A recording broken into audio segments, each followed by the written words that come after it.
120살 될 때까지 눈이 흐려지지 않았다는 그 말씀을 늘 마음에 새깁니다.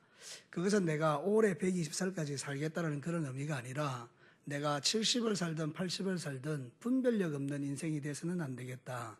내가 이제 나이가 들어서 목사가 되어서 이제 70이 다 되고 은퇴가 다 돼갈 때에 분별력 없이 살아가는 것은 정말 위험한 일이 아니겠습니까? 그러니까 내가 언제 죽느냐, 그게 중요한 것이 아니고 내가 죽는 순간까지는 분별력을 잃지 않겠다. 그게 제 마음의 소원이고요. 또 하나는 뭔가 하면 바울이 형제들아 나는 잡은 줄로 여기지 아니하고 뒤의 것은 잊어버리고 표대를 향해서 앞으로 달려간다. 이 말을 참 좋아해요. 뒤의 것을 자꾸 잊어버려야 돼요. 우리가 신앙생활 하다 보면 옛날 게 자꾸 떠올라서 앞으로 못 나가게 만들 때가 있잖아요. 네가 옛날에 나한테 그랬지, 네가 나한테 그랬지, 내가 옛날이 좋았는데 막 이렇게 하면 과거가 내 발목을 잡아서 앞으로 전진을 못하는데, 저는 신앙생활 할 때 날마다 새롭기를 원해요. 날마다 더 좋아지기를 원한다고요. 그래서 앞으로 전진하는 믿음을 가져야 되겠다, 그런 생각을 하는 거죠. 그래서 이 일을 위해서는 진짜 죽는 날까지 내가 나를 치지 아니하면 안 될 것 같아요. 왜냐하면 예전에 제가 우리 서기철 목사님이나 박강도사님 나이 정도 할 때는 이런 걱정을 별로 안 했어요. 왜냐하면 그때는 저한테는 막 그냥 에너지가 있고 뭐든지 다 할 것 같고 막 이런 생각이 있으니까 별로 그런 나이 생각이 안 들었는데, 나이가 이제 50대 중반에서 60을 이렇게 바라보니까 만사가 귀찮아지려고 해요. 점점 모든 게 귀찮아지고 안 하고 싶고 될 수 있으면 피하고 싶고 막 이런 거 있잖아요. 여기서 제 이야기에 동감이 되는 분은 적어도 나이가 들은 분들입니다. 여러분 그렇게 되는 거예요. 그러니까 이게 내가 망하는 길이 여기 있구나. 내가 날마다 나를 두 배로 깨우지 아니하면 내가 나중에는 정말 모든 걸 다 내려놓고 너무너무 수월하게 인생을 살려고 하겠구나. 망하는 거죠. 그러니까 여러분 우리는 적어도 육신적인 영역 말고 영적인 영역에 있을 만큼은 죽는 날까지 갈렙이 고백했던 고백을 기억하셔야 돼요. 내 나이가 아직 85세로 돼. 내 믿음이 그때와 같이 변하지 아니했고 나는 하나님께서 저 땅을 나에게 주실 것을 믿습니다. 그리고 여러분이 나가는데 교회 안에서는 나이 자랑하지 마시고 믿음이 여러분이 견고해지시기를 바라요. 내 나이가 몇 살인데 그게 중요한 게 아니고, 여러분 정말 중요한 것은 하나님 앞에 날마다 변하는 거예요. 여러분 우리는 어떤 면에서 모든 면에서 리더들입니다. 리더가 뭐죠? 제가 이제 여러분들에게 파워포인트 한번 띄워주시죠. 이 리더에 대해서 말씀을 드리겠습니다. 한번 읽어보시죠. 리더가 시작.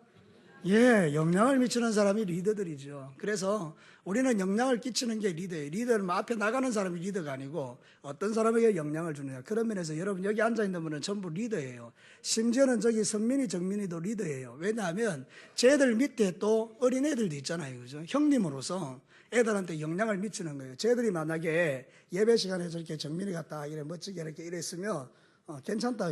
정민아 괜찮다.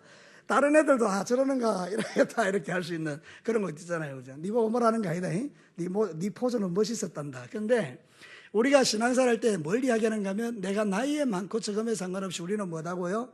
리더다. 영향을 끼치는 사람이다. 근데 여러분 리더에는 넘어가라. 에이. 여러분 뒤에 거기 수동으로 넘겨야 되겠다. 재접속. 재접속 안 할래. 넘겨주세요. 리더는 영향을 미치는 사람인데 리더의 종류에는 두 가지가 있습니다. 첫 번째는 뭐라고요? 선한 영향을 미치는 사람. 이래 참 좋은 사람이죠. 그 사람 만나면 기분 좋고 그 사람 만나면 뭔가 하고 싶고 그 사람 만나면 주를 위해 살고 싶고. 아멘입니까? 여러분의 목자 목녀들을 보면 저렇게 닮아가야 되겠다. 선한 영향력이죠. 이런 사람들이 되어야 되죠. 우리 예수님은 선한 영향력을 행사했던 그런 리더셨죠. 그런데 악한 영향을 미치는 리더들도 있죠. 여러분 어떤 사람입니까? 스탈린 같은 사람은 공산주의자죠. 예수 믿는 사람 싹 잡아 죽였잖아요. 히틀러도 유태인들 다 죽였잖아요. 살인자들이죠.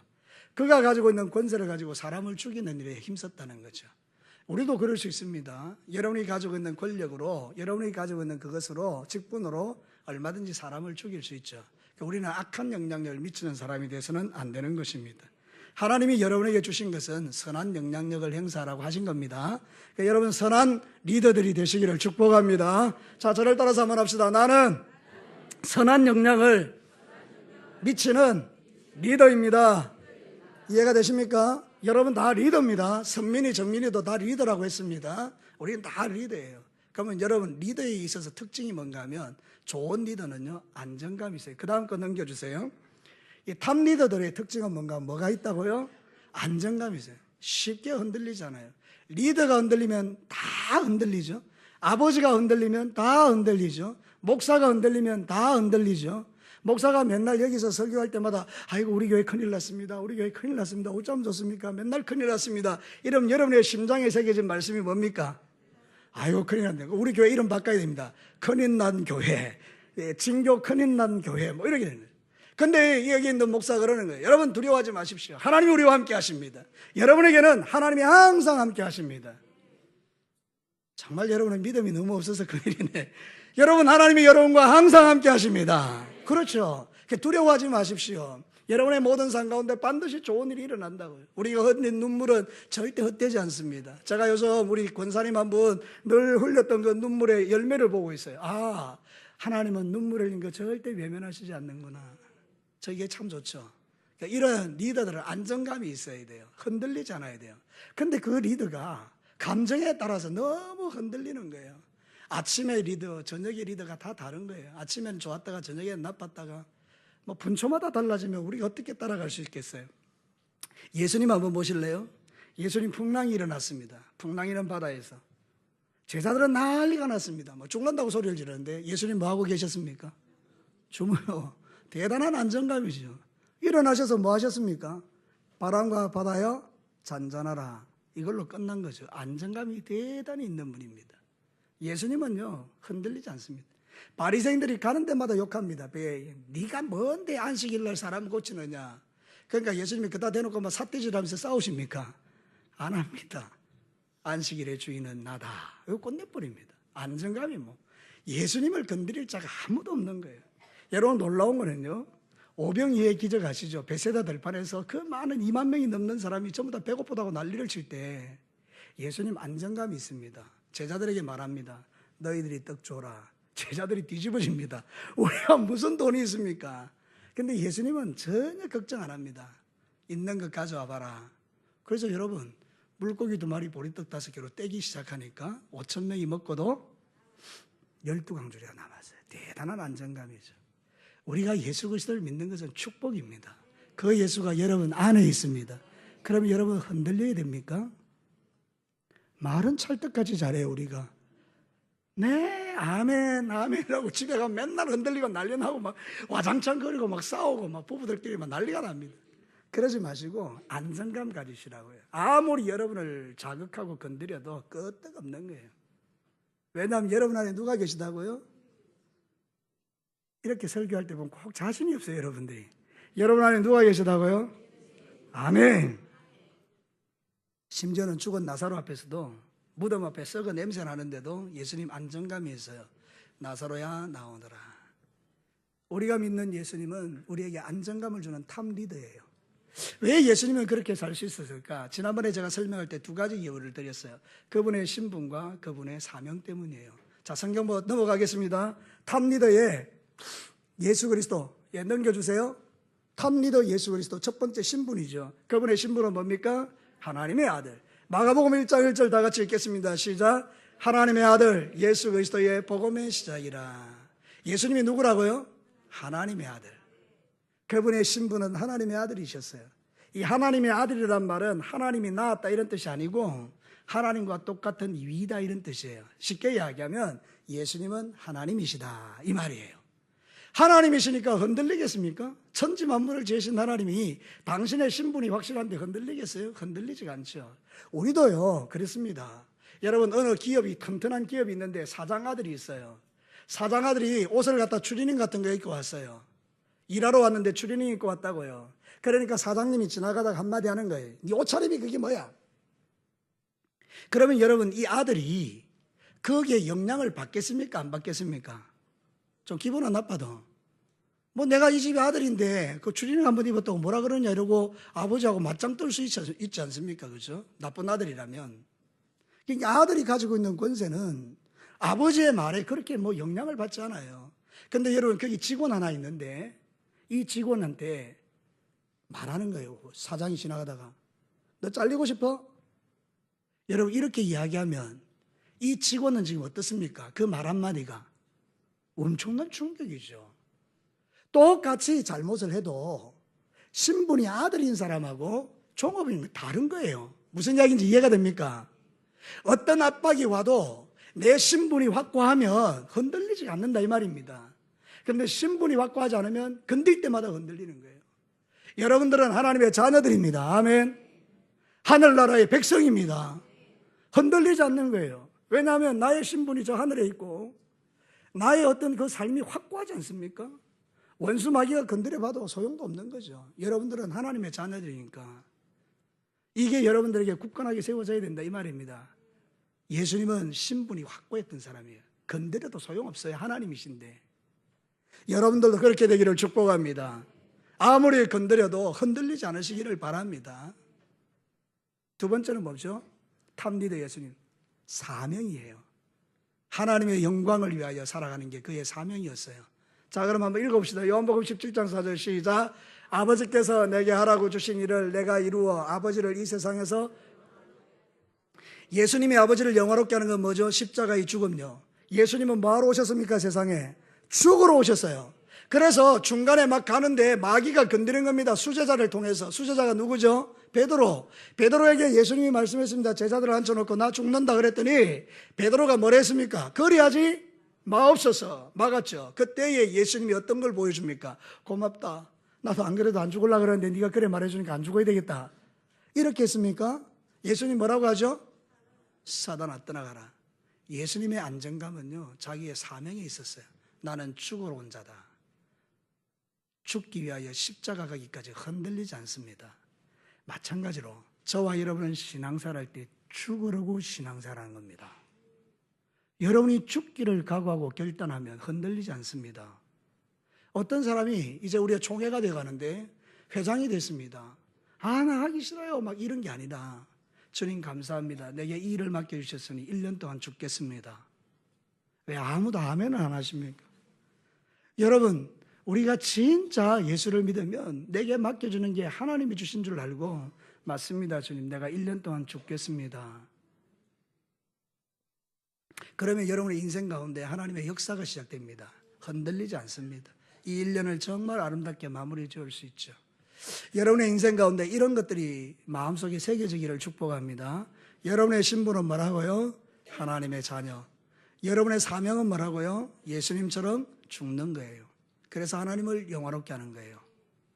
흔들리지 않게 되기를 축복합니다. 서로 한번 인사하겠습니다. 주님 오시는 날까지 흔들리지 마십시오. 자, 이제 여러분들에게 하나님께서 정확하게 오늘 말씀을 통해서 나의 신분과 사명을 다른 말로 표현하고 있습니다. 그 다음 장 한번 넘겨보시죠. 나는 누구인가? 우리는 누구냐 말이죠. 성경이 뭐라고 말하고 있죠? 한번 읽어봅시다. 시작. 하나님의 형상. 창세기 1장 27절 다 같이 읽습니다. 시작. 하나님이 자기 형상 곧 하나님의 형상대로 사람을 창조하시되 남자와 여자를 창조하셨다. 저와 여러분은 뭐라고요? 하나님의 형상이에요. 이게 우리를 안정감 있게 만들어요. 세상 사람은 마귀 자식이에요. 마귀들은 요동이 심해요. 그러니까 시기하고 질투하고 미워하고 정죄하고 온갖 종류의 그런 일들을 다 하죠. 이 마귀는 안정감이 없어요. 근데 예수님과 하나님은 안정감이 있어요. 한번 나를 구원하기로 결정하면 끝까지 구원하세요. 하나님이 나를 붙들기로 결정하셨으면 끝까지 붙들어 주세요. 근데 하나님이 나를 누구로 만드셨다고요? 하나님의 형상. 이렇게 말하면 여러분들이 이해가 잘 안 되니까 이 하나님의 형상 속에는 우리의 신분과 사명 두 개씩 들어있어요. 자, 넘어가도록 하겠습니다. 그 다음에 자, 하나님의 형상. 첫 번째는 우리의 신분이 뭐냐라고 말하는데 첫째 같이 읽겠습니다. 시작. 절대적 가치를 가진 존재. 이 말이 뭔가 하면 에베소서 2장 10절이에요. 다 같이 읽겠습니다. 시작. 우리는 그가 만드신 바라 그리스도 예수 안에서 선한 일을 위하여 지으심을 받은 자다.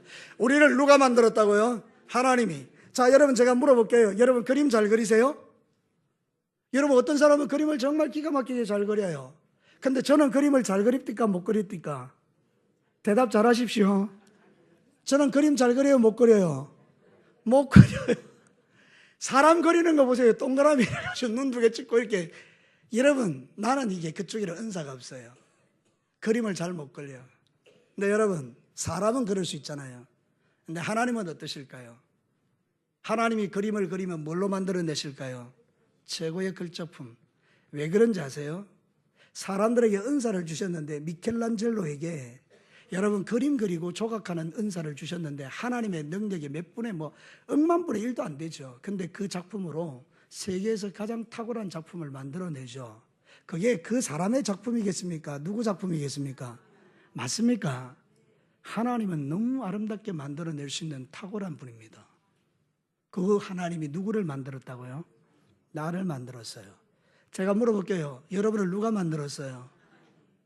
거짓말하지 말고 정확하게 하나님이 여러분들을 누가 만들었어요? 그런데 왜 찢으세요? 그런데 왜 자꾸만 여러분을 바꾸려고 하세요? 왜 여러분이 못났다라고 생각하세요? 여러분 왜 부족하다라고 생각하세요? 여러분을 왜 다른 사람과 자꾸 비교하세요? 사랑하는 성도 여러분, 저도 예전에는 그랬던 것 같아요. 제 소원은 키가 10cm만 더 크는 거였어요. 10cm만 더 크면 얼마나 좋을까?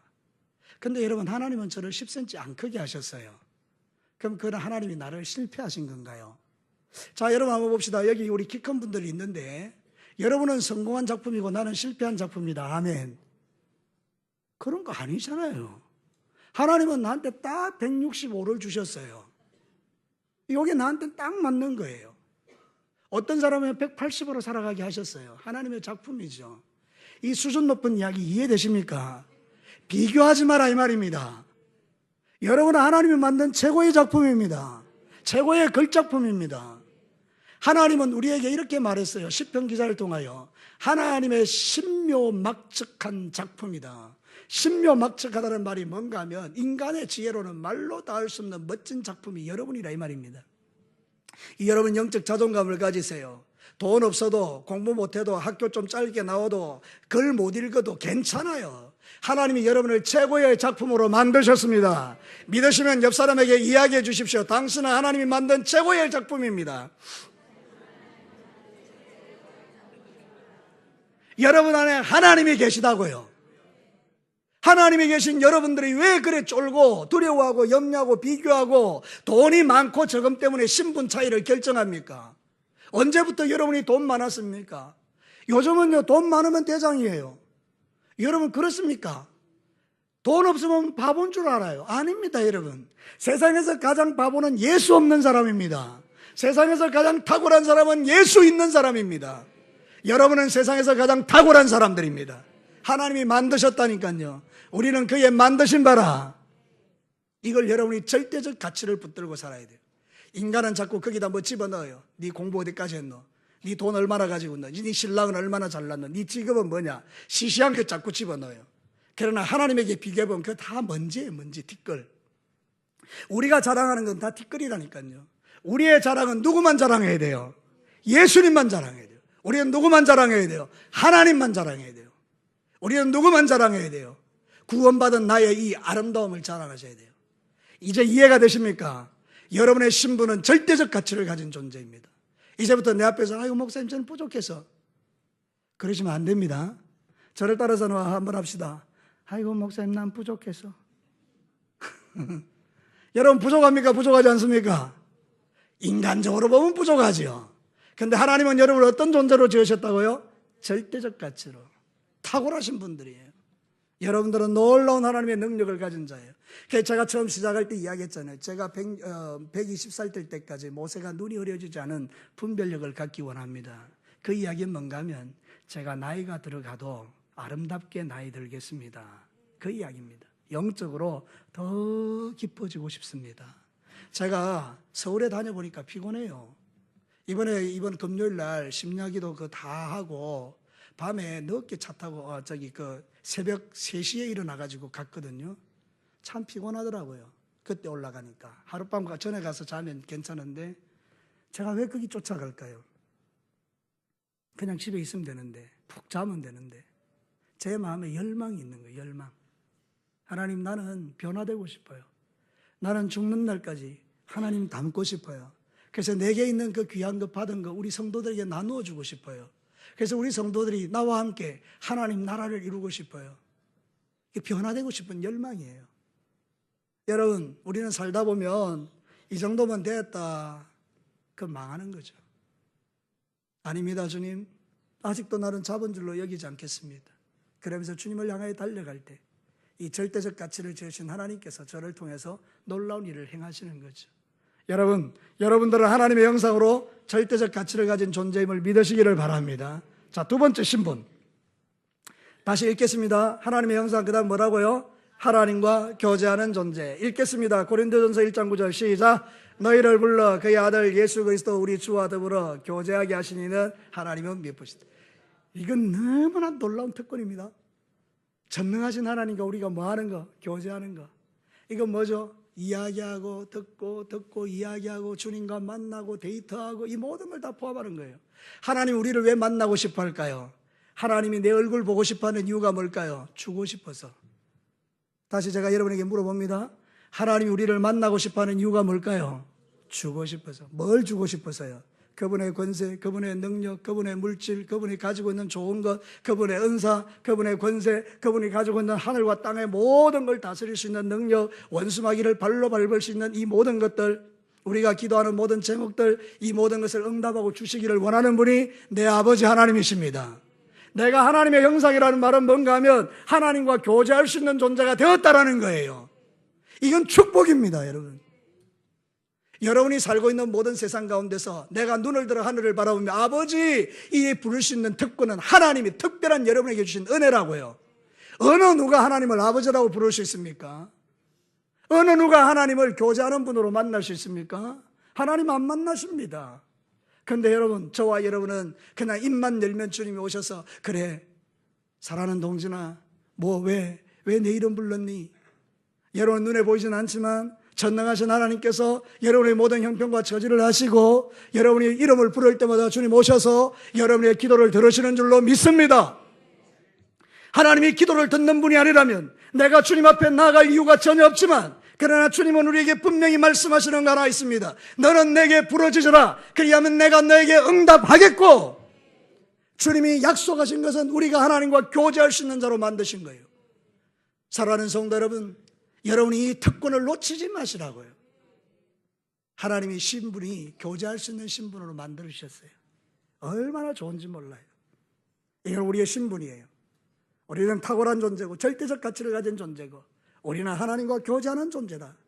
왜? 우리는 하나님의 형상으로 지음받았기 때문이다. 이게 믿어지시면 아멘요.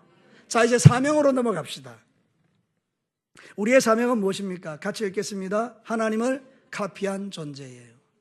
여러분, 카피는 복사를 말하잖아요. 똑같은 게 나와야 돼요. 제가 이제 우리 당회실에 가면 그 이제 프린터가 있는데 제가 이제 그 우리 중보기도 할 때 악보를 이제 뽑아야 되잖아요. 그러면 이제 컴퓨터에서 프린터를 한 다음에 악보를 뽑은 다음에 거기 얹어놓고 스캔을 탁 누르면 똑같은 게 빠져나와요. 복사품이. 원본과 똑같은 거. 근데 내가 원본을 넣었는데 복사품이 나오는데 딴 거 나오면 됩니까? 안 됩니까? 안 되죠. 자, 여기서 지금 말하고 있는 하나님의 형상이라는 건 뭐라고요? 하나님의 카피. 그 말은 뭐죠? 우리를 통해서 세상 사람들은 누구를 본다? 하나님. 근데 여러분 가만히 생각해 봅시다. 여러분들 가운데 누군가가 나 하나님의 자녀야, 나 하나님의 형상으로 지원받았어. 그래 놓고 거짓말합니다. 그러면 여러분, 세상 사람들이 볼 때 하나님은 어떤 분이 되죠? 이거는 바로 복사된 거예요? 잘못 복사된 거예요? 잘못 복사된 거죠. 우리의 사명은 복사한 그대로 나와야 돼요. 하나님이 진실하시면 우리도 진실하고, 하나님이 능력이면 우리도 능력이고, 하나님이 선하시면 나도 선하고, 하나님이 거룩하면 나도 거룩하고, 하나님이 좋으시면 나도 좋고, 하나님이 사랑하시면 나도 사랑이고, 똑같은 게 나와야죠. 이게 우리 사명이라니까요. 여러분의 사명은 교회 와서 은혜 받고 세상에 나가서 일주일 동안 하나님을 보여주시면 돼요. 거짓말할 수 있는 상황에서 거짓말하지 않고, 미워할 상황에서 사랑하고, 원망할 수 있는 상황에서 감사 찬양하고, 세상 사람과 좀 다른 컬러로 살아가면 여러분들은 세상 사람들이 하나님은 저런 분이구나. 이번 일주일 동안 여러분의 삶의 현장에서 하나님의 복사됨을 보여주시는 하나님의 카피들이 되시기를 축복합니다. 자, 베드로후서 1장 4절 읽겠습니다. 시작. 이로써 그 보배롭고 지극히 큰 약속을 우리에게 주사 이 약속으로 말미암아 너희가 정욕 때문에 세상에서 썩어질 것을 피하여 신성한 성품에 참여하는 자가 되게 신성한 성품이라는 것은 신의 성품, 하나님의 마음.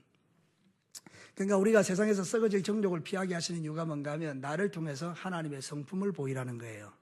그죠? 여러분들을 보면 사람들은 다 하나님을 본 듯 하셔야 됩니다. 제가 자주 인사를 한번 시키지만 이런 인사는 정말 중요합니다. 당신을 보니 하나님을 본 듯 합니다. 시작.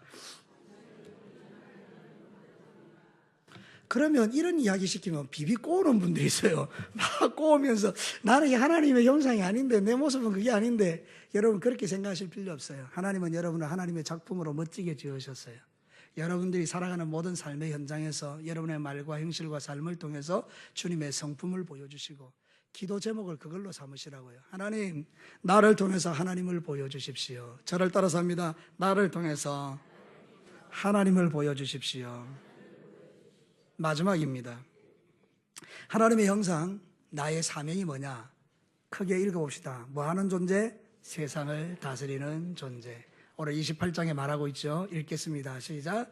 하나님이 그들에게 복을 주시며 하나님이 그들에게 이르시되 생육하고 번성하여 땅에 충만하라. 땅을 정복하라. 바다의 물고기와 하늘의 새와 땅에 움직이는 모든 생물을 다스리라 하시니라.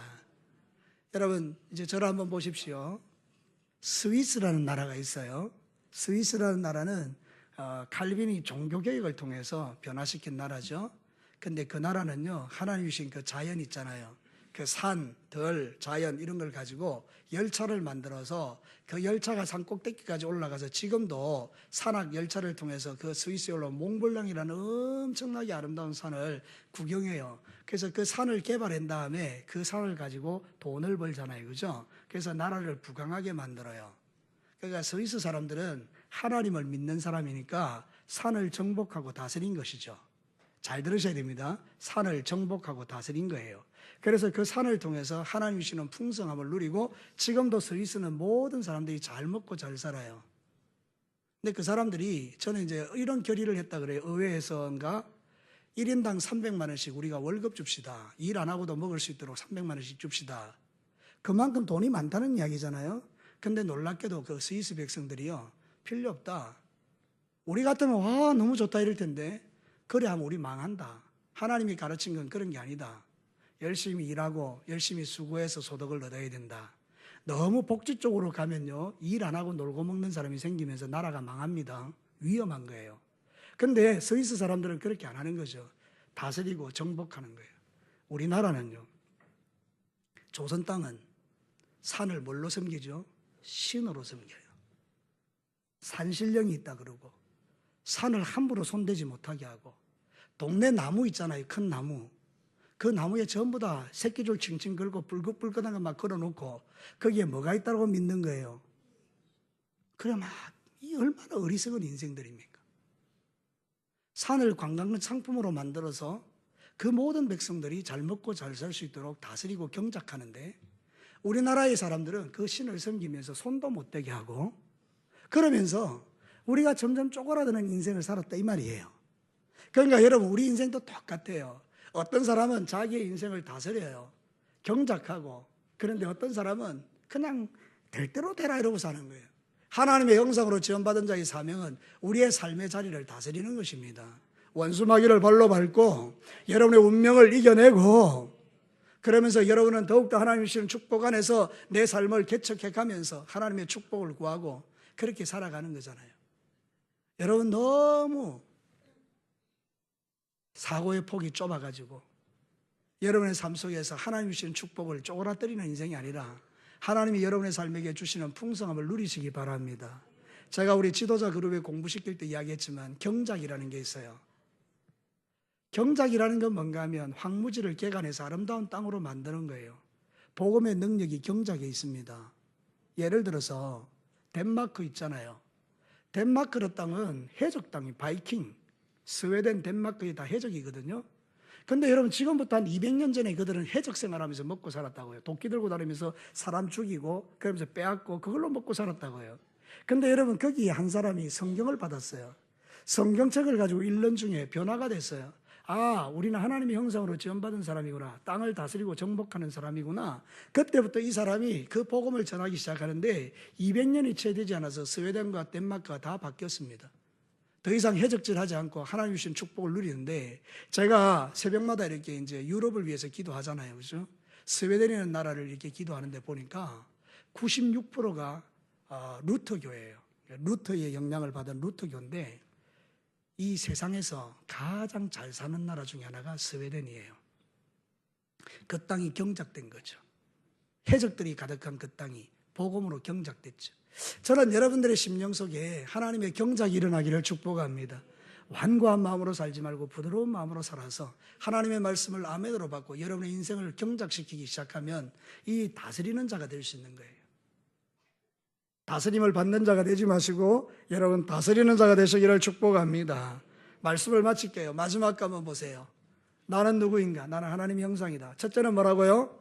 절대적 가치. 하나님이 절대적이니까 나 절대적이고, 두 번째는 하나님과 교제. 하나님이 좋은 것 주시기 위해서 우리를 만나시는 분이, 그러니까 좋은 것 받아야 되죠. 세 번째는요, 하나님과 카피. 내 있는 거 보여주는 거고, 그 다음에요, 탁월한 리더가 돼서 세상을 다스리고 통치하는 거예요. 1, 2번은 나의 신분, 3, 4번은 나의 나의 사명. 1, 2번은 뭐라고요? 신분. 3, 4번은 사명. 아시겠죠? 여러분이 하나님의 형상으로 지원받은 자임을 기억하고 기죽지 마시고 쪼그라들지 마시고 비교하지 마시고 여러분 자체만 아름다운 하나님의 형상입니다. 저를 따라서 마지막으로 합시다. 나는 절대적 가치를 가진 하나님의 형상이다. 나는 하나님과 교제하는 능력 있는 자다. 나는 하나님의 카피이다. 나는 탁월한 리더이다. 나는 하나님의 형상이다. 우리 다 같이 기도하겠습니다. 이 시간에 말씀